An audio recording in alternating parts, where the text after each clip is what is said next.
Президент Турции Реджеп Таип Эрдоган обрушился с новыми нападками на президента Франции Эммануэля Макрона, рекомендовав французскому политику обратиться к психиатру в связи с заявлениями, сделанными им после убийства учителя истории Самуэля Пати. Что у этого Макрона за проблемы с исламом и мусульманами? Что еще можно сказать о главе государства, который не понимает принципа свободы вероисповедания и так обращается с миллионами жителей своей страны, у которых другая религия? Спросил Эрдоган на встрече с активистами партии справедливости и развития. Реакция Елисейского дворца не заставила себе ждать. Подобная грубость абсолютно неприемлема. Мы не потерпим оскорблений.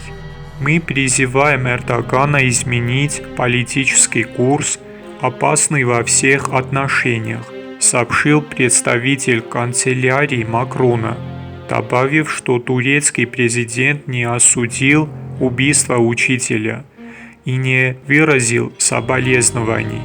Посол Франции в Анкаре был отозван в Париж для консультаций. Напомним, что 16 октября учитель истории Самуэль Пати был обезглавлен во дворе колледжа. Убийца – 18-летний уроженец Москвы Абдулла Анзоров, выросший в чеченской семье, перебравшийся во Францию из России.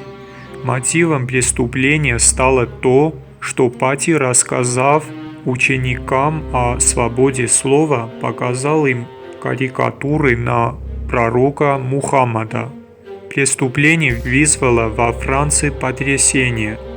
Президент Макрон заявил, что речь идет о терроре исламистов и заявил, что будет бороться с мусульманским сепаратизмом. Он отказался осуждать публикацию карикатур. Учитель был посмертно удостоен ордена Почетного легиона.